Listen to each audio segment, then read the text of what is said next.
dalam penulisan Al-Quran tidak dijelaskan begitu rupa bagaimana konkretnya Al-Quran itu ditulis. Dan tentu kalau penulisan ini sudah menyalahi kaidah-kaidah penulisan pada umumnya secara ilmiah atau secara logis, maka tentu itu adalah sesuatu hal yang tidak sempurna.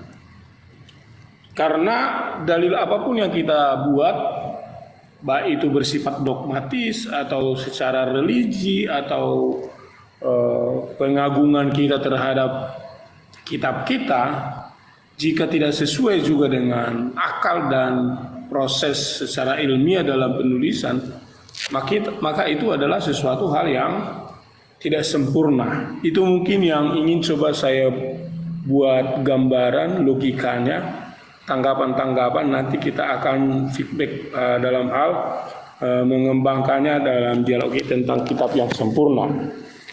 Demikian. Waduh, tumben terangkan sedikit, bagus ngomongnya. Oke, silakan Bang Juma. Ya, baik. Baik. Bismillahirrahmanirrahim. Assalamualaikum warahmatullahi wabarakatuh. Ya, semangat malam teman-teman sekalian. Ini tema yang kemudian kita bahas terkait dengan kesempurnaan Al-Quran. Jadi kalau kita melihat daripada dua kata, kesempurnaan dan juga Al-Quran, tentu yang dimaksud di sini adalah kesempurnaan Al-Quran dari segi aspek hukum-hukum dan juga hal yang terkait dengan kemaslahatan umat manusia. Sehingga di dalam Al-Quran itu dijelaskan, salam satu Tuhan.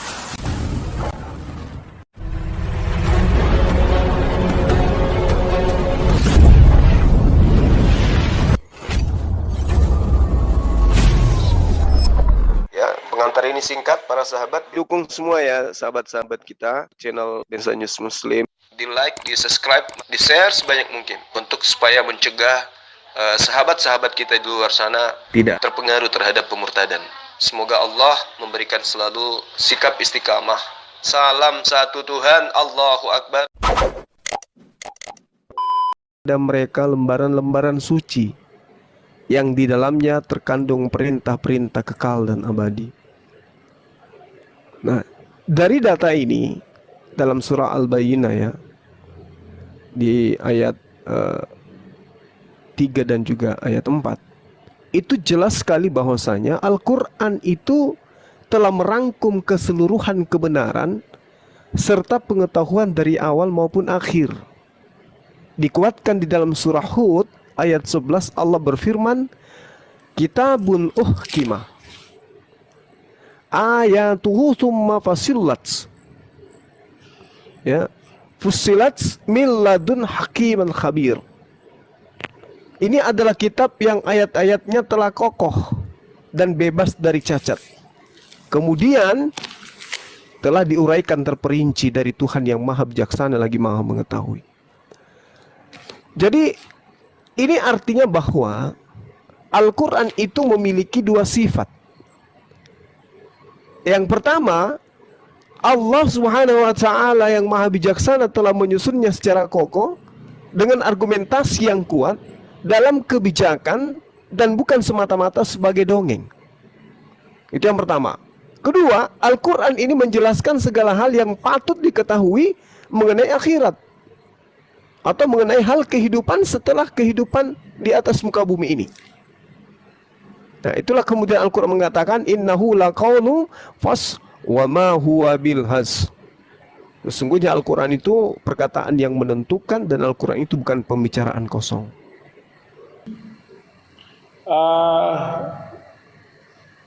Gambaran perspektif kitab sempurna dalam konteks Alkitab dan sedikit nanti saya kaji secara kritik kepada Al-Quran. Menurut apa yang kami pahami bahwa dalam sejarah penulisan Alkitab dimulai dengan adanya tradisi lisan. Ini harus dipahami karena perkembangan dari abad ke abad, bahkan hampir udah 4.000 atau 4.000-an tahun proses itu terkumpulnya semua ayat-ayat atau kitab yang menjadi kitab sempurna sekarang ini. Nah, dan tentu itu dikembangkan dengan ada tulisan, ada lisan, ada tulisan, dan tulisan ini juga masih dibangun di dalam perkaman-perkaman sehingga nanti dia menjadi sebuah buku-buku kitab bagian-bagian kecil, dan terkumpullah yang disebut dengan kitab yang begitu banyak antara perjanjian lama dan perjanjian baru. Nah, kalau pandangan isi daripada Alkitab itu pada kitab kami bahwa hal yang dituliskan di dalam Roma pasal 9 ayat yang ke-28 ini berkaitan dengan bagaimana pilihan Allah terhadap orang Israel yang menempatkan hukum itu secara sempurna. Yaitu dikatakan dalam Roma pasal 9 ayat 28. Sebab apa yang telah difirmankannya akan dilakukan Tuhan di atas bumi sempurna dan segera. Itulah dalilnya.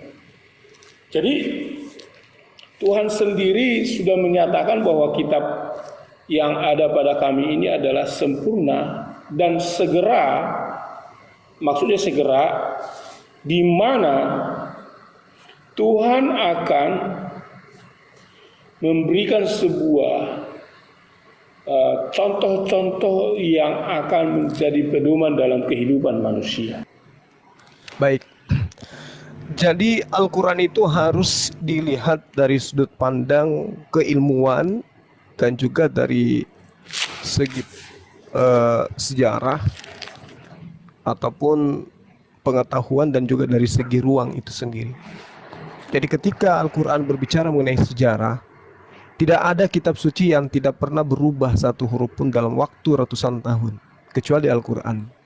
Satu-satunya kitab suci yang tidak pernah berubah sampai ribuan tahun. Tidak ada pertentangan tentang keaslian Al-Quran sampai hari ini. Lalu kalau kemudian kita melihat Al-Quran itu dari segi ruang, Al-Quran berbicara mengenai semua wilayah di daratan, lautan, angkasa raya, yang mendorong kemudian para ahli ilmuwan untuk istilahnya mengeksplorasinya, sehingga apa yang termaktub di dalam Al-Quran di wilayah daratan, lautan dan juga angkasa raya itu oleh para ahli mereka kemudian menemukan aspek kebenaran di dalamnya. Ini yang perlu dipahami. Ketika Al-Quran berbicara mengenai tanah, berbicara mengenai air, berbicara mengenai udara, itu tidak ada kemudian ilmu pengetahuan atau disiplin ilmu yang terkait dengan hal itu yang menentang Al-Quran. Lalu kemudian dari segi ilmu pengetahuan itu sendiri, di dalam ayat suci Al-Quran itu banyak kemudian diceritakan proses terjadinya manusia sejak dalam kandungan hingga menjadi terlahir dengan sempurna. Itu Al-Quran tuh menjelaskan itu. Dan yang harus dipikirkan di sini adalah Rasulullah Muhammad SAW itu hidup di zaman jahiliyah. Dia tidak sekolah layaknya Yesus sekolah. Rasulullah Muhammad SAW tidak hidup pada zona di mana zona itu sudah mengalami peradaban. Hidup di zaman jahiliyah. Tapi kemudian dia mampu mengurai apa yang kemudian ditemukan dan bahkan akan ditemukan. Al-Quran lebih dulu mengurai. Bagaimana kemudian Al-Quran itu menjelaskan satu aspek dan itu ditemukan oleh para ilmuwan. Bagaimana kalau kita mengambil data misalnya terkait dengan proses terjadinya hujan di dalam Al-Quran dan juga dalam Bible, maka kita akan menemukan sesuatu yang sangat timpang yang terjadi di antara dua kitab ini, yang kemudian tidak berkesesuaian dengan pengetahuan. Ada di antara dua kitab ini yang kemudian sangat bertentangan dengan apa yang ditemukan oleh para ilmuwan. Nah, inilah yang kemudian harus dipahami dengan baik. Sehingga ketika kita berbicara mengenai kebenaran, maka itu hanya bisa ditemukan di dalam Al-Quranul Karim. Terkait dengan yang saya katakan tadi.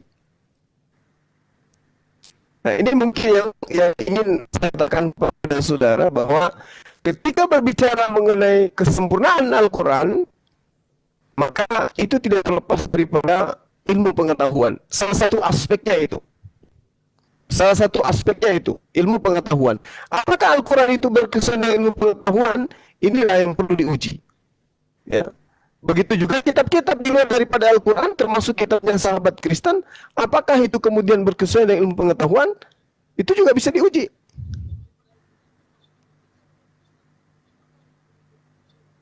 Jadi kalau hanya ingin menilai Al-Quran dari kacamata ketidaksukaan terhadap Al-Quran, itu keliru. Itu keliru besar. Kenapa? Karena mata ini harus terbuka untuk melihat kemudian fakta di lapangan. Bagaimana ilmu pengetahuan itu ditemukan, itu sudah tertera di dalam Al-Quran lebih dulu. Jadi ada 3 hal yang tadi yang saya katakan, dari segi aspek sejarah, kemudian segi ruang dalam hal berbicara mengenai wilayah daratan, berbicara mengenai lautan, berbicara mengenai udara, dan seterusnya. Itu Al-Quran mengupasnya dengan tuntas. Ya, sedangkan kitab di luar Al-Quran itu salah, keliru di dalam memberikan satu narasi, padahal itu dikatakan sebagai wahyu. Saya kira demikian sementara. Silakan ditanggapi atau ditambahkan dari teman-teman yang.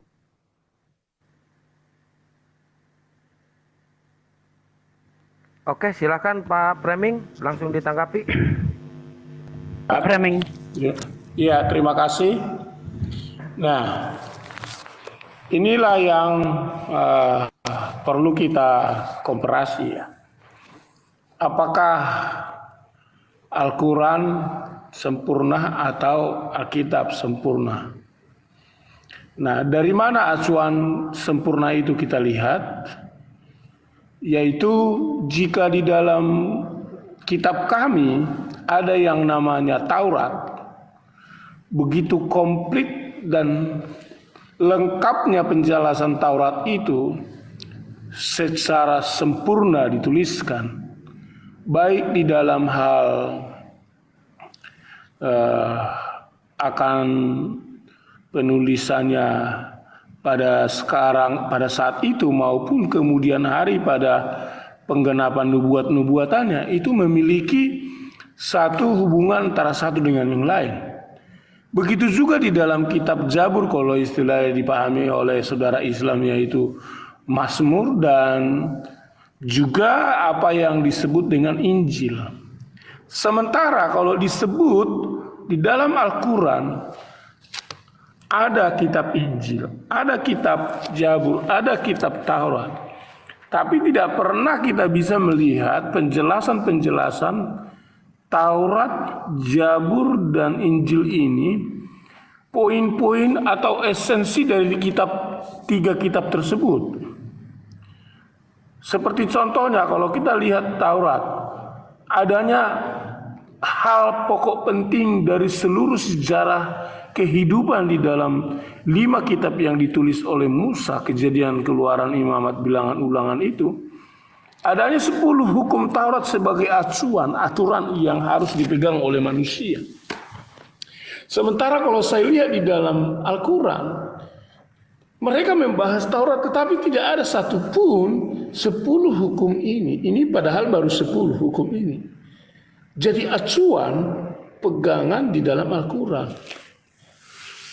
Maupun itu di dalam pegangan secara hukum maupun di dalam refleksi kehidupannya, itu tidak ada. Ya. Baru yang kedua, kalau kita lihat bagaimana Al-Quran membahas tentang Zabur. Kalau kita lihat kitab-kitab syair yang begitu lengkap dan bagus dan sangat indah di dalam, mulai dari Ayub, Mazmur, bahkan Amsal, ya, Kidung Agung, itu begitu indah menjelaskan tentang bagaimana keberadaan dari kitab Zabur tersebut.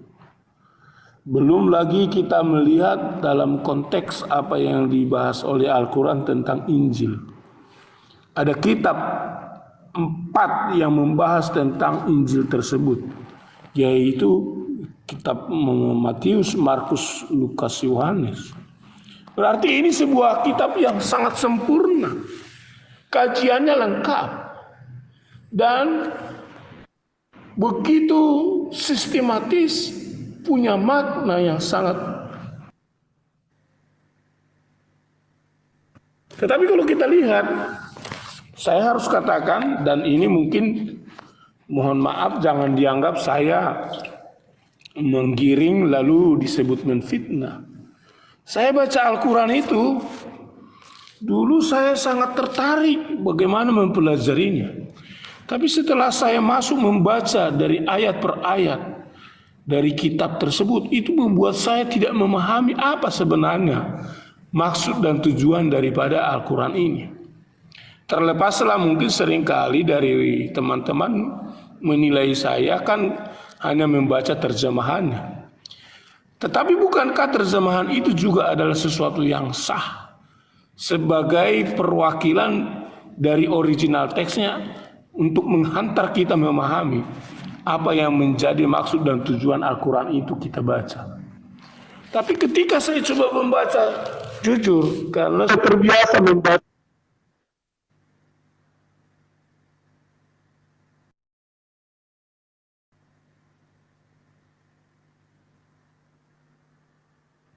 Cek. Kenapa? Siapa yang noise barusan? Pak Ya, Framing? lanjut. Oke, silakan lanjut Bang Juma. Oke, baik. Jadi ini yang saya katakan tadi. Kesempurnaan Al-Quran itu tidak dilihat dari mana orang lain itu menilai Al-Quran gitu ya. Nah, kalau saudara tadi mengatakan kesempurnaan itu harus ada kitabnya Yahudi, kitabnya Musa, nempel di dalam Al-Quran. Kemudian Al-Quran itu harus menamai dirinya misalnya perjanjian terakhir, karena ada perjanjian lama, perjanjian baru, perjanjian terakhir. Itu tidak seperti itu. Kenapa Al-Quran itu bukan kitab Spanyol? Al-Quran itu bukan kitab yang separuh nyolong dari agama lain, bukan. Al-Quran itu kitab yang kemudian kesempurnaannya terkait dengan aspek yang dibutuhkan di dalam kemaslahatan umat manusia. Yang dibutuhkan manusia saat sekarang ini adalah aturan Tuhan. Bukan kemudian gagah-gagahan nempel kitabnya agama lain di dalam kitab kita, lantas kemudian kita katakan kita sempurna. Tidak. Sedangkan kalau kita melihat kesempurnaan dari perspektif pemahaman saudara, misalnya kita lihat di dalam Lukas 24, nomor 44, nomor 66. Di situ dikatakan ada tertulis bahwa di dalam kitab Musa, kitab Torah, kitab Mazmur, kitab para nabi, Mesias akan mati dan bangkit pada hari ketiga. Tapi ternyata di dalam kitab Tauratnya Bani Israel, baik itu perjanjian lama, itu tidak ditemukan hal seperti itu. Jadi itu cacat. Memberitakan sesuatu yang tidak sesuai dengan fakta. Cacat namanya. Itu bukan sempurna. Cacat. Nah, kitabnya teman Kristen itu tidak ada hubungannya dengan kitabnya orang Yahudi. Kitabnya orang Yahudi itu ditulis yang paling terakhir itu kurang lebih 600 sebelum Masehi. Kitabnya Nabi Musa dituliskan 1700 sampai 1900 sebelum Masehi. Tidak ada hubungannya dengan Kristen. Cuman orang Kristen ini melalui instruksi salah satu kekaisaran di abad ketiga sebelum Masehi, kitabnya orang Yahudi diterjemahkan ke dalam bahasa Septuaginta. Inilah cikal bakal kemudian kitab ini dipelajari oleh orang-orang di luar daripada Yahudi dengan adanya terjemahan Septuaginta. Tapi secara literasi, secara fakta, secara histori, itu tidak ada hubungannya Kristen dengan kitabnya orang Yahudi. Tidak ada. Itu kitabnya orang, kitabnya agama lain itu diambil. Lalu kemudian penulis mencocok-cocokkan kemudian dengan apa yang ada cerita di dalam kitabnya orang Yahudi untuk kemudian melahirkan satu konsep di mana Yesus itu dijual sebagai Tuhan kepada siapa? Kepada Romawi, kepada Yunani. Jadi tidak ada hubungannya. Kitab Yahudi itu ya milik orang Yahudi, tapi diambil, dicocok-cocokkan, dibatalkan yang tidak sesuai dengan keinginan Romawi Yunani, lalu dilanjutkan yang menurut mereka masih sesuai dengan orang yang Romawi dan Yunani. Karena perjanjian baru itu hadiah untuk orang Romawi Yunani, bukan untuk orang Yahudi. Perjanjian baru itu. Jadi kesempurnaan Al-Quran itu tidak dilihat dari aspek yang Anda jadikan sebagai acuan untuk menilai. Kesempurnaan Al-Quran itu ketika Al-Quran berbicara mengenai Torah, Torah untuk Bani Israel, Mazmur untuk Bani Israel, Injil untuk Bani Israel. Nah, kesempurnaannya Al-Quran itu tidak tergantung kepada tiga kitab tadi. Kesempurnaan Al-Quran itu seperti apa yang saya terangkan tadi. Ketika Al-Quran berbicara mengenai konsep ketuhanan, valid, sahih, masuk akal. Ketika Al-Quran berbicara mengenai Nabi, valid, sahih, masuk akal. Ketika Al-Quran berbicara mengenai satu hukum, valid, sahih, dan masuk akal. Ketika Al-Quran berbicara mengenai sesuatu yang terkait dengan pengetahuan, rasional, dan tidak bertentangan dengan sains. Itu kesempurnaan yang dimaksud.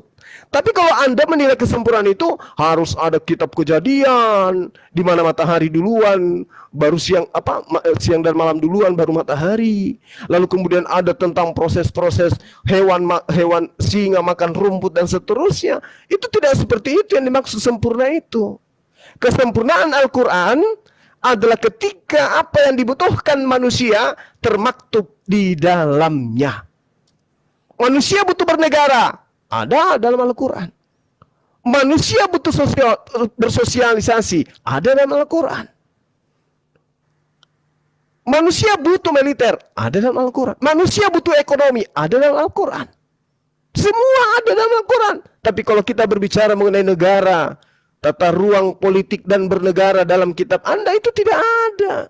Yang ada hanya kerja paksa, kerja rodi, perbudakan. Di Al-Quran berbicara mengenai syarat-syarat nikah. Di kitab Anda tidak ada. Yang ada hanya pencabulan, ya, persinahan, penghinaan terhadap para nabi. Itu poin yang harus Anda sadari dan Anda harus pahami. Ketika kemudian Anda membicarakan Al-Quran, Anda bingung karena memang Al-Quran itu diperuntukkan hanya untuk orang yang berakal. Al-Quran itu kitab termaterai. Sedangkan kami umat Islam, sistem apapun yang dibutuhkan oleh manusia dalam kemaslahatan hidup manusia, itu ada dalam Al-Quran. Makanya kami umat Islam itu tidak pernah bingung dengan kitab suci kami. Kenapa? Karena metode yang disajikan oleh Al-Quran dengan kecakupan akal manusia yang sempurna, itu berkesesuaian. Nah, sedangkan Anda yang menghidupkan diri Anda, menghidupkan hati Anda, menghidupkan pikiran Anda, menghidupkan kehidupan bersosial Anda dengan tidak menuruti perintah-perintah Tuhan, bagaimana mungkin kemudian kitab yang penuh dan syarat dengan perintah Tuhan Anda bisa paham? Sedangkan perintah Yesus aja Anda nggak paham. Apalagi perintah Allah. Ini yang perlu saudara pahami. Jadi Al-Quran itu memang diperuntukkan hanya orang-orang yang beriman. Kalau orang tidak beriman itu nggak bisa. Anda boleh baca di nubuatannya di dalam Ulangan 29 nomor 12. Ya, itu sangat jelas itu. Saya kira begitu sebagai tanggapan dari saya, ya, bahwasanya kesempurnaan Al-Quran itu tidak dilihat bagaimana kemudian penulis awal mula Al-Quran itu mengambil, mencuri, merampok, mencocok-cocokkan kitab agama lain ke dalam Al-Quran. Karena Al-Quran itu dituliskan tidak berdasar terhadap penyelidikan terhadap kitabnya orang lain. Al-Quran bukanlah kitab usil. Al-Quran bukan kitab Spanyol, tapi dia adalah kitab Arab, asli, rasional, absolut. Demikian. Oke, mungkin aku tambahin dulu ya. Tunggu. Silakan Bang Jul. Ya, signalku agak jelek, nanti aku hilang soalnya. Ya, jadi kalau kita mengacu kepada Alkitab ya di sini ya, kan kita tahu nih, Alkitab yang pertama kali dibuat itu kan yang punya Katolik. Kalau Protestan ini kan mengambil dari Katolik, terus dikurangi 7 kitab. Jadi kalau kita lihat Katolik ya, 46 kitab perjanjian lama, 27 kitab perjanjian baru. Kalau ini di YouTube ya, kalau ini di YouTube, kita ngambil video orang 47 menit, terus kita timpain suara kita 27 menit, saya berani jamin ya, bahwa Anda langsung kena yang namanya strike. Ya, jadi pemilik yang 47 itu bisa men-strike Anda. Karena Anda dianggap hanya mengcopy konten orang. Ya. Jadi secara proporsional lebih banyak kitabnya orang Yahudi yang dimasukkan ke dalam Alkitab, ditambahin surat-surat itu pun gara-gara mungkin supaya nggak kelihatan kali gitu jemplangnya. Karena kalau nggak dimasukin surat-surat Paulus, hanya dimasukin 4 Injil, itu jadinya bukan perjanjian lama dan perjanjian baru. Ya, itu cuman bonus jadinya. Perjanjian lama plus bonus gitu. Mungkin namanya Alkitab plus bonus. 4 Injil itu. Terus teman-teman Kristen kalau mau jujur, ya, mau jujur mengatakan, ya sebenarnya yang namanya Injil itu apa sih? Itu kan adalah kutipan, testimoni-testimoni dari orang-orang. Karena penulis Injil tersebut juga tidak ada di saat kejadian-kejadian tersebut. Contoh, ya saat pesta di Kanaan nggak mungkin ada. Terus yang kedua, saat Yesus baru lahir juga nggak mungkin ada. Saat Yesus mengungsi ke Mesir nggak ada juga. Saat Yesus pertama kali ke Yerusalem juga nggak ada. Jadi mereka hanya menulis berdasarkan testimoni yang kita nggak tahu itu testimoninya benaran atau tidak. Yang namanya testimoni ini kan bahaya. Contoh misalnya, kalau kita nanya sama tetangga Ustadz Sugi bilang, oh Ustadz Sugi saat umur 10 tahun, dia jatuh dari pohon mangga. Padahal nggak ada kejadian itu. Ya, Ustadz Sugi patah kaki gara-gara main bola. Dikiranya gara-gara jatuh dari pohon mangga, karena Ustadz Sugi sering ya kelihatan memanjat pohon mangga saat dia kecil. Nah inilah yang saya bilang, ya teman-teman kalau mau jujur mengatakan, memang itu kan hasil testimoni, hasil kutipan-kutipan dari kesaksian orang yang kita juga nggak tahu itu benaran atau tidak. Ya, jadi gimana dikatakan bahwa itu kitab yang sempurna? Sempurnanya dari mana gitu? Ya, terus kalau kita bicara manusia ini kan kalau nggak diatur dia akan seperti binatang. Itulah kenapa ya Islam itu disebut sebagai kitab penyempurna. Karena di Islam lah semua panduan itu ada. Kalau kita hanya mengacu kepada Alkitab, maka manusia ini akan menggunakan ya standar masing-masing, kasih masing-masing. Kalau kita bicara kasih masing-masing, setiap orang punya implementasi kasih yang berbeda. Sama seperti saya pernah katakan ya, bagi orang Amerika, bagi orang bule, yang namanya berhubungan intim sebelum menikah, ya baru kenal langsung berhubungan intim, itu adalah wujud kasihnya. Itulah kenapa dibilang making love. Ya, ML itu kan making love, artinya membuat cinta. Cinta itu apa? Kasih itu kawan-kawan. Kalau gunakan standar itu, ya, apakah itu sesuai dengan keinginan Tuhan untuk manusia? Coba saya tanya teman-teman, apakah Tuhan menginginkan manusia itu bersikap dan bertingkah laku seperti itu? Tentu tidak kan? Jadi kembali lagi, kalau kita mengacu hanya kepada Alkitab, maka kita nggak akan punya satu standar jelas bagaimana kita harus bersikap, bagaimana kita harus berperilaku. Itulah kenapa ya Allah menurunkan Al-Quran sebagai penutup dan juga penyempurna agar manusia itu tidak perlu lagi ya setiap bingung nanya kepada Nabi. Setiap bingung gitu kan, saya mau lakuin ini, saya mau gini, kira-kira cocok apa enggak? Oh suruh Nabi aja, suruh Nabi tanya sama Tuhan. Oh kalau Nabi bilang oke, oke lah, itu kan kacau. Ya kalau nabinya kalau nabinya nggak sibuk, oke lah. Kalau nabinya sibuk gimana? Manusia di dunia ini kan setiap tahun bertambah. Sekarang sudah mau nyentuh 7,5 miliar, bayangkan gitu. Kita butuh berapa banyak nabi gitu sebagai panduan kita. Kan nggak nyambung nantinya. Oke, mungkin dari saya tambahan itu aja. Silakan yang lain. Mungkin langsung Pak terangkan, biar nggak kelamaan Pak terangkan mendengarkannya. Kebetulan ini ada temannya juga kayaknya nih, Imper Bible. Silakan Pak terangkan. Nah, jadi saya harus masuk kepada statement atau pernyataan-pernyataan Saudara Juma. Kalau dia suka bilang Spanyol, kalau saya bilang skopi, separuh kopi. Kenapa saya katakan skopi, separuh kopi? Karena kalau kita lihat bagaimana seluruh isi daripada Al-Quran tersebut, seperti contohnya ketika kita melihat mulai dari Quran 1 pembukaan, sapi betina, keluarga Imran.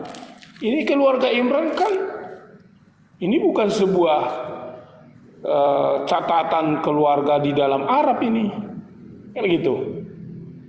Terus ada lagi seperti Nabi Yunus, ini kan namanya skopi. Nabi Hud, Nabi Yusuf,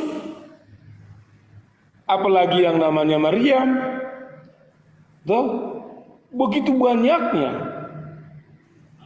dari kitab-kitab ini di Al-Quran memang skopi, separuh kopi. Lalu pertanyaannya, dari mana bisa kita sebut bahwa ini adalah kitab sempurna? Sebab nama-nama yang ada di dalam kitab-kitab tersebut itu bukanlah letak tata wilayah di Israel, di Arab, tapi semua itu adalah letak tata wilayah di Israel. Israel dengan Arab itu begitu jauh jaraknya. Boleh dikatakan Israel ke Mesir itu kalau boleh dikatakan bisa sampai 20-30 kilometer. Dan sama juga itu kalau ditarik garis lurusnya ke Arab. Dan tidak mungkin ke sana. Tetapi pertanyaannya, mengapa kitab ini malah lari ke sana dan disebut di dalam kitab Al-Quran, lalu jadi skopi di sana? Itu yang pertama. Yang kedua, yang ingin saya mau coba kritisi begini. Betapa bangganya Bang Juma mengatakan Al-Quran itu adalah kitab sempurna dari aspek kaidah ilmiah. Kita harus real menjelaskan kaidah-kaidah ilmiah atau kaidah-kaidah teknologi atau ilmu, aspek ilmu apa sebenarnya yang dikeluarkan oleh Al-Quran ini. Betul? Jadi jangan kita hanya sekedar asumsi untuk hanya meyakinkan orang bahwa kitab kita adalah kitab yang sempurna. Tapi sesungguhnya dalil konkretnya tidak menjadi sebuah landasan yang kuat. Ya, seperti tadi yang saya buat tadi, skopi, separuh kopi. Ya. Namun yang paling lucunya lagi, saya sangat lucu tadi ketika Bang Juma begitu bangganya mengangkat sebuah topik. Kaidah hukum di dalam Al-Quran itu dibahas dengan tentang contoh haid. Haid diangkat sebagai contoh kaidah hukum, menunjukkan Al-Quran sebagai sesuatu yang sempurna. Menurut saya ini adalah sebuah hal yang remeh-temeh. Seorang perempuan haid lalu diatur begitu saja. Ya, kami itu sebenarnya di dalam kitab kami Perjanjian Lama tentang haid diatur. Ya, tetapi kami nggak pernah memakai itu sebagai acuan bagaimana seorang perempuan mengatur haidnya. Karena kalau haid itu natural, baik itu secara primitif, modern, apalagi bentuk kontemporer sekarang. Ya kalau dulu mungkin orang pembungkus tidak ada, ya begitu aja dulu zamannya mak-mak. Ya kalau haid ya begitu, merah-merah semua, gitu. Ya kalau udah modern ya barangkali sudah ada pembalut. Dan yang terkontemporer sekarang kan mereka bisa membuat supaya bagaimana haid itu rapi dan bersih tanpa ada satu bercak-bercak yang membuat haid itu terlihat kan. Kalau ini sebuah contoh yang dianggap sebagai landasan kitab sempurna, saya sangat tertawa. Hal haid itu menurut saya nggak perlu diajarin orang, naluri manusia itu sendiri mengajari mereka bisa melakukan hal-hal seperti itu. Tetapi karena saya tahu di dalam Al-Quran ini ada skopi, separuh kopi, maka ya tidak heran mereka melaksanakan aturan-aturan agamanya yang berafiliasi dari hukum-hukum Taurat, tapi tidak memahami esensi, mesek esensi dari apa kata peraturan haid di dalam konteks Taurat itu sendiri. Sama seperti sunat. Sunat di Islam begitu kuat, tetapi esensi sunat tersebut mestinya tidak tersampaikan sesuai dengan konsep mila Abraham. Nah inilah yang saya katakan skopinya yang sering saya kaji di dalam debat-debat dengan teman-teman Islam. Saya bukan berbicara tentang bagaimana menghujat atau mengata-ngatain, tapi inilah yang saya temukan dari argumen-argumen ini saya sampaikan pada kesempatan ini. Oke, Itu yang mungkin terima bisa kasih saya Pak bagikan. Trangkan. Terima Mungkin kasih. nanti bisa ditanggapi sama Bang Juma. Sebelum ke Bang Juma, ini saya mau sapa dulu Imperceptible Bible siapa ya? Silakan. Sorry ya tadi terpental tadi. Oh, si Edis. Ya, Ada ya, kendala ya. suara tadi kegangguan. Ya, sebelum ke Edis, Bang Juma dulu. Silakan Bang Juma untuk dibuktikan bahwa emang Al-Quran itu sempurna. Silakan Gurunda. Iya, baik.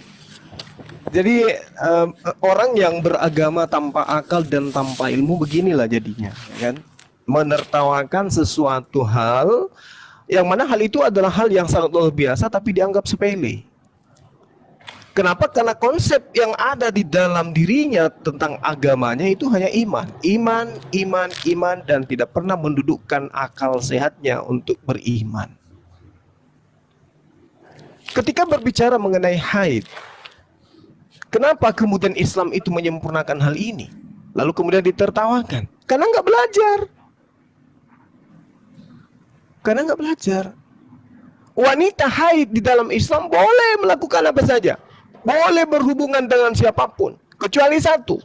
Wanita haid haram hukumnya kemudian melakukan hal yang disebut jima dengan suaminya. Itu aja. Nggak boleh sholat, nggak boleh ngaji, nggak boleh berhubungan seksual. Tapi dalam kaitannya berhubungan dengan suaminya dalam arti perilaku sehari-hari itu boleh. Berhubungan dengan anaknya boleh. Berhubungan dengan tetangganya boleh. Tapi kalau agama ajaran terdahulu nggak bisa. Nggak boleh. Wanita haid yang diajarkan di dalam Imamat 15 itu nggak boleh kemudian berada di tengah-tengah manusia kalau dia haid. Dia harus diusir. Lebih parah pengusirannya daripada kemudian orang yang kena COVID. Ini yang tidak Anda pahami karena Anda tidak belajar. Kalau di dalam kitabnya orang Yahudi diterangkan bahwasanya kenajisan dengan orang yang haid itu berimbas kepada apa? Mati dalam kekufuran, mati dalam kekafiran ketika kemudian belum sampai maghrib tiba atau matahari belum terbenam. Ya, diterangkan dalam Imamat 15, setiap tempat tidur yang ditiduri orang yang mengeluarkan haid menjadi najis. Dan setiap barang yang diduduki oleh orang yang haid itu juga menjadi najis. Setiap orang yang kena kepada tempat tidurnya wanita haid itu wajib hukumnya mencuci pakaiannya, membasuh tubuhnya dengan air dan menjadi najis sampai matahari terbenam. Siapa yang duduk di atas barang yang telah diduduki oleh wanita haid haruslah mencuci pakaiannya, membasuh tubuhnya dengan air dan dia menjadi najis sampai matahari terbenam. Siapa yang kena tubuhnya kepada orang yang haid, maka dia harus mencuci pakaian, membasuh tubuhnya dengan air dan ia menjadi najis sampai matahari terbenam.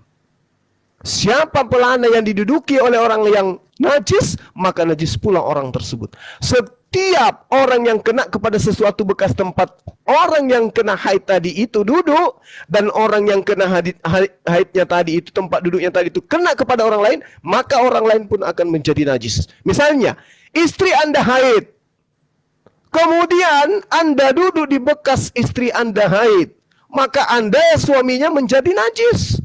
Ketika Anda yang suaminya menjadi najis tadi tersentuh oleh anak Anda lagi, maka anak Anda juga najis.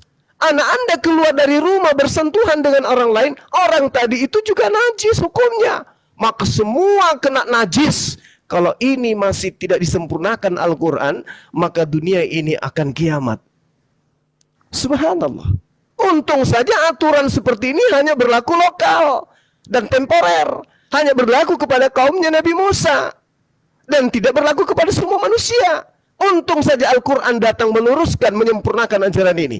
Anda baca Imamat 15 supaya Anda itu bisa siuman.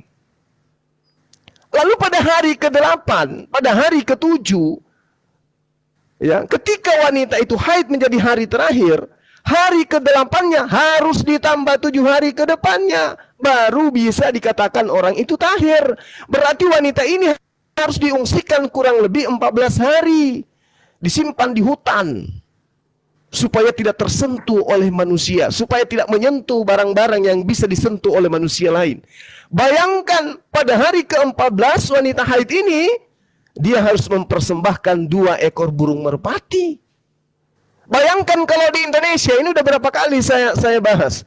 Bayangkan kalau wanita Indonesia itu ada 100 juta. Maka setiap bulan pemerintah harus menyiapkan 2 ekor merpati, 200 juta burung merpati. Setiap bulan. Ini baru di Indonesia, Bung. Bagaimana kalau di Malaysia? Bagaimana kalau seluruh dunia? Berapa merpati yang harus korban setiap bulannya di dalam dunia kita sebagai makhluk yang hidup dalam dunia ini?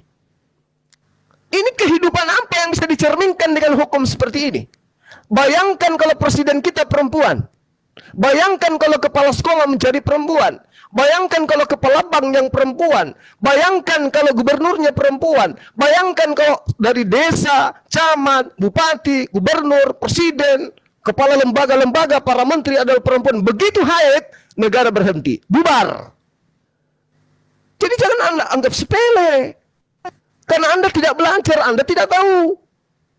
Ya, inilah yang kemudian Al-Quran datang sempurnakan, Bung. Oke? Bagaimana mungkin kemudian wanita ini dianggap seperti yang ada diperlakukan di dalam Imamat 15 ini? Apa yang disentuh oleh wanita haid tersebut, kemudian disentuh lagi oleh orang lain, maka orang yang menyentuhnya akan najis sampai maghrib, sampai matahari terbenam. Barang yang disentuh, orang yang menyentuh orang haid juga disentuh sama orang lain. Jadi semua jadi najis. Tidak ada kehidupan. Lalu siapa yang masak di rumah? Kalau wanitanya haid. Mereka masak, wanita haid masak. Pegang panci, pegang ikan, pegang beras. Yang menyentuh beras akan najis. Tidak ada yang makan. Untung saja ajaran Torah itu hanya untuk Bani Israel dan hanya sampai kepada pengutusan Nabi Isa alaihissalam. Begitu Rasulullah Muhammad SAW datang, maka disempurnakan ajaran haid itu. Gitu, Bung, cara belajarnya. Belum lagi berbicara mengenai perang. Bagaimana perang di dalam kitab saudara? Kucing, meong, nyamuk, lalat, apalagi kodok, semua harus dibasmi. Jangan kau biarkan apapun yang bernapas. Tidak ada yang boleh dihidupkan ketika dalam perang menurut perjanjian lama.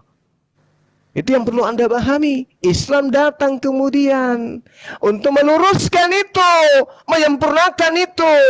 Ketika engkau berperang, lawanmu sudah menyerah, antarkan lawanmu itu ke tempat yang aman.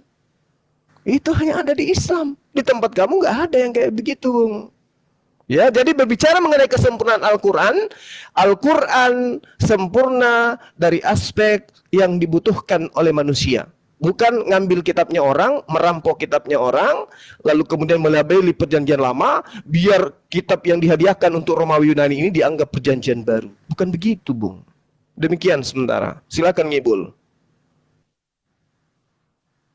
Oke, silakan Bang Edis kalau mau menanggapi Bang Edis. Di Baik, selanjutnya. sorry. Lanjut, Bang Edis. Iya, sorry tadi ya. Pertama tadi ada kendala sama suara saya nih. Sekarang udah bisa ya, udah normal. Ya. Udah terdengar jelas suara saya. Silakan lanjut ditanggapi aja. Baik, iya ya. Jadi pertama-tama tadi waktu saya masuk itu temanya itu kesempurnaan ya. Jadi pertama itu sebenarnya kita harus bicara definisi dulu. Apa yang dimaksud dengan sempurna gitu loh. Karena tadi kesan yang saya tangkap dari Zulkifli itu adalah menyempurnakan. Jadi saya bertanya-tanya di sini, ini teman-teman ini mengerti nggak perbedaan antara sempurna dengan menyempurnakan? Itu dua kata yang berbeda. Saya minta persetujuan dulu dari teman-teman ini. Kira-kira kalau definisi dari sempurna itu adalah tidak membutuhkan apa-apa lagi, itu kira-kira sepakat nggak? Sempurna itu artinya sudah penuh begitu. Kira-kira sepakat nggak? Saya rasa sepakat ya. Jadi kalau kita membaca Bible dari A sampai Z, itu Bible itu tidak pernah sama sekali membuat satu klaim bahwa Bible itu sempurna, atau kitab sempurna, atau kitab yang menyempurnakan. Itu sama sekali nggak pernah kita temukan itu, diksi-diksi semacam itu. Tetapi diksi-diksi semacam ini itu berasal dari teman-teman Muslim, seperti yang baru dikatakan oleh Julius sama Zulkifli tadi, ya kan? Nah, kalau sempurna, kita udah sepakat dengan definisi sempurna itu adalah penuh, tidak membutuhkan apa-apa lagi. Kenapa teman-teman Muslim itu tidak mencukupkan diri dengan Al-Quran yang diklaim sebagai kitab sempurna? Karena apa? Karena adalah sebuah kenyataan bahwa ketika teman-teman Muslim mau ngapain pun, itu yang menjelaskan itu kitab-kitab lain, bukan Quran. Seperti buku-buku fikih, bahkan ulama gitu. Bahkan hadis pun masih kurang lengkap gitu nanti. Masih ada pendapat-pendapat lagi begitu. Seperti misalnya kalau kita mau tanya petunjuk sholat, apakah Quran sanggup gitu untuk menjawab bagaimana sholat itu, kapan dilaksanakan, cara wudhunya bagaimana, itu tidak akan ketemu. Makanya kita harus bicara dulu tentang definisi sempurna itu apa, gitu loh. Jadi kalau kita kalau kita sudah sepakat, maka gugur tidak Quran itu sebagai kitab sempurna, karena teman-teman Muslim nyatanya masih menggunakan kitab-kitab lain. Itu tanggapan pertama. Kemudian yang kedua, masalah lari ke masalah ini ya, masalah haid ya. Jadi kalau kita baca perjanjian lama ya, hukum Taurat, memang hukum Taurat itu sangat ribet ya. Dan ini bisa saya katakan hampir mustahil bisa dilaksanakan oleh manusia ya. Karena itu beban berat ya. Kata Paulus itu supaya pelanggaran itu semakin nyata gitu. Jadi semakin kita baca hukum Taurat, semakin tahu kita ini banyak salahnya. Nah, satu yang menarik tadi dikatakan sama Juma ya, bahwa kalau perempuan haid itu kalau didudukin, apa yang didudukin itu menjadi najis bla bla bla. Ada satu ayat ya dalam Quran bagaimana seseorang itu diwajibkan untuk bertayamun, baik itu dengan debu atau apapun ya. Tapi yang orang-orang awam tahu ya, bagaimana kalau habis wudhu itu, bagaimana dia bersentuhan dengan perempuan, maka itu harus wudhu lagi. Itu bukan perempuan haid loh, bukan perempuan yang lagi najis, ya, tidak pandang bulu. Jadi kalau misalnya kita mau menggunakan standar yang sama, nggak standar ganda, ini bagaimana kedudukan perempuan itu jadi semacam itu gitu loh. Seolah-olah perempuan itu menjadi sesuatu yang bisa menajiskan orang, kan gitu nanti jatuhnya. Nah makanya saya bilang begini, dalam diskusi itu, pertama itu kita harus sepakat dulu tentang kriteria. Karena kalau kita nggak menggunakan kriteria yang sama. Gini Dis, poinnya aja dulu sampaikan apa, biar langsung ditanggapi, nggak molor waktunya. Poinnya dulu, biar mengerucut. Iya, poin yang ingin saya sampaikan itu adalah kalau kita mau diskusi apapun, kita itu harus bicara dulu tentang definisi yang kita sepakati. Jadi kalau kita bicara tentang kata sempurna, yang dimaksud sempurna ini apa? Saya rasa nggak gitu perlu diulang, Dis. Semua orang udah dengar yang kamu apakan itu. Yang kamu Iya, yang sampaikan jelas. udah dengar. Ya udah, nggak usah diulang-ulang terus. Lanjut. Kalau Ya Kristen kalau ngomong gitu langsung dipotong. aja ditanggapi Bang Juma, biar mengerucut. Kalau nggak kasih timer. Ya, kalau Kristen ngomong kan harus dipotong itu karena berbahaya gitu. Karena kamu ulang-ulang, Gimana sih kau? Edi. Kamu ulang-ulang, kamu mau mengulang lagi kan Nggak masalah apa-apa, nggak definisi. apa-apa, Ustaz Ngapain Sugi. kamu ulang? Nggak apa-apa Ustadz Itu Sugi, loh. kasih dia Si ulang-ulang. Zulkifli aja Nggak ngulang-ngulang apa-apa. juga nggak apa-apa, saya diem aja. Jadi gini Ustadz Sugi, dia ini mau kasih nampak bahwa dia ini ada isinya, biar teman-teman Kristen yang nggak ngerti apa-apa yang lagi nonton terkesima dengan dia. Biar aja, kasih dia panggung. Jadi gini teman-teman ya. Saya melihat Zulkifli di sini tidak bisa membedakan sempurna dengan menyempurnakan. Jadi narasi yang dia bangun tadi sudah bergeser dari sempurna ke menyempurnakan. Dibilanglah kalau dalam Bible perang itu harus semua dibantai yang bernapas. Kalau Quran datang begini-begini, yang pohon jangan ditebang bla bla bla, kan begitu. Jadi narasinya sudah berubah dari sempurna kepada menyempurnakan. Padahal tadi Oke, seingat saya kalau waktu gitu Bang Edis, kita bahas dulu antara sempurna dan menyempurnakan gitu ya. Biar Udah, biar mengerucut aja dia dulu nih. ngomong dulu. Nanti nggak Udah selesai-selesai. kelamaan Kasih ini aja dia dia ngomong. waktu. Nggak apa-apa, dia mau show off kasih Pok- orang-orang Kristen. Nggak pokoknya apa-apa, kalau saya biar tenang. pokoknya kalau saya ngomong itu mendadak jam dinding itu Gak ada usah lagi framing, di gak usah dinding. framing. Lanjut aja, gak usah framing. Oke ya, baik saya lanjutkan ya. Jadi pertama-tama ini statement terakhir ya. Bible tidak pernah mengklaim ataupun Kristen tidak pernah mengklaim bahwa Bible ini buku sempurna. Coba tunjukin ayat mana yang ngomong gitu. Tetapi teman-teman Muslim itu gembar-gembor mengatakan Quran itu kitab sempurna. Tetapi hebatnya dalam tanda kutip ya, hebatnya teman-teman Muslim itu tidak bisa menggunakan hanya Al-Quran. Contoh, untuk sholat saja, itu kalau teman-teman Muslim hanya pakai Quran, itu nggak tahu harus wudhunya yang Perasaan mana. ini sudah diulang sini. Kalau nggak ada ilmu Ulang turun. Kalau nggak ada ilmu turun. Itulah Udah gitu mah kesempurnaannya. tanggepin. Diulang-ulang Ya terus, udah. bosen. Tanggepin. Oke, Iya, mungkin kalau aku nggak ada duluan, aku ilmu- lagi buat puzzle soalnya. Iya, Ya, silakan. jadi aku mau bilang sama Edis, ya nggak apa-apa Nggak lah. ada Dia ilmu kan mau mau show debat off ya untuk gini. orang-orang Kristen. Ya, jadi kalau kita bicara, ya sekali lagi, Kristen itu nggak pernah bilang bukan karena dia sudah sempurna. Karena yang namanya Alkitab itu dibuat oleh bapak-bapak gereja dengan melakukan kanonisasi. Tadi saya sudah bahas di duluan ya, bahwa itu mengambil, ya kalau Bang Zuma bilang Spanyol gitu kan, bahkan bisa dibilang 70% Spanyol, 30% ya dari tulisan-tulisan yang kita nggak jelas lah. Ya bisa dibilang nggak jelas karena itu kan testimoni, bukan firman Tuhan langsung. Jadi kalau tadi saya udah bilang, kalau itu adalah konten, kamu ambil konten orang, ya sampai 47 menit, terus konten kamu sendiri yang original kamu ngomong 20-an menit, itu udah dianggap sebagai konten berulang, sudah dianggap sebagai konten orang yang kamu curi. Itu bisa kena strike.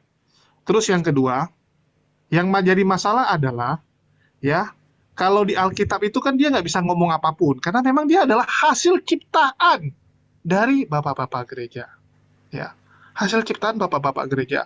Kalau dia mau tulis ini adalah kitab yang sempurna, nanti kena tabok. Susahnya kan itu, nanti menabok dirinya sendiri. Kalau Quran, ya, itu kenapa kamu itu harus istilahnya dijelaskan dengan tambahan-tambahan dari luar. Karena dengan otak kamu, otak kita lah, bukan hanya kamu ya, harus kita akui semua orang, ya, itu tidak sempurna. Al-Qur'annya sempurna, manusianya yang nggak sanggup. Saking nggak sanggup sempurnanya untuk harus mengikuti minta secara bantuan kitab sempurna. lain ya. Nggak minta bantuan. Ya, jadi udah dibilang, sama kayak misalnya kamu baca buku tuh, ada yang namanya daftar pustaka. Ya, ada daftar pustaka, habis itu ada di depannya itu, untuk membantu kamu lebih gampang mencari yang ingin kamu cari. Oke, mungkin dari saya itu tambahan, saya mau kerjaan-kerjaan saya lagi, silakan yang lain. Ya, Nanti dibilang sebentar, sama sebelum dia, ke Bang Muslim, Zuma, ini Muslim banyak kali nanti dibilang, kasih lah Ya. ganti-ganti. sebentar ini kan ada 5 lawan patrangan 1. nih. Sebentar Memang nih, gitu. ini akan ada Formasinya patrangan memang harus yang gitu. mau turun Harus siapa 5 nih? lawan 1 baru imbang. Turunkan ada sih di sini nggak ada Waduh. ilmunya sih, menurut saya. Cari yang lain gitu. Ini ada patrangan soalnya. 5 lawan Iya, 1 itu baru aja imbang tadi. kalau. Di sini nggak ada ilmu sama sekali. Saya mending Edis. lawan kucing daripada Edis. Kucing lebih berilmu daripada dia. Ya, di-kick aja. Jadi izinkan saya menjelaskan tipuan Edis dulu ya, teman-teman. Dia katakan bahwa Alkitab itu tidak sempurna, kata dia. Itu karena dia Kristen penyembah manusia. Di dalam kitabnya orang Yahudi, jelas dikatakan bahwa kitab mereka itu tamim. Tamim itu dalam bahasa Ibrani artinya sempurna.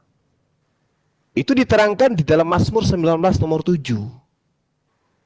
Taurat Tuhan itu sempurna, menyegarkan jiwa. Peraturan Tuhan itu teguh, memberikan hikmat kepada orang yang tak berpengalaman atau orang yang bodoh, atau orang yang ummi, atau orang yang naif. Ini jelas. Jadi Edis itu melakukan tipuan seperti itu karena menutupi kelemahannya. Karena kitabnya memang tidak sempurna. Kalau kitabnya orang Yahudi sudah jelas sempurna bagi orang Yahudi.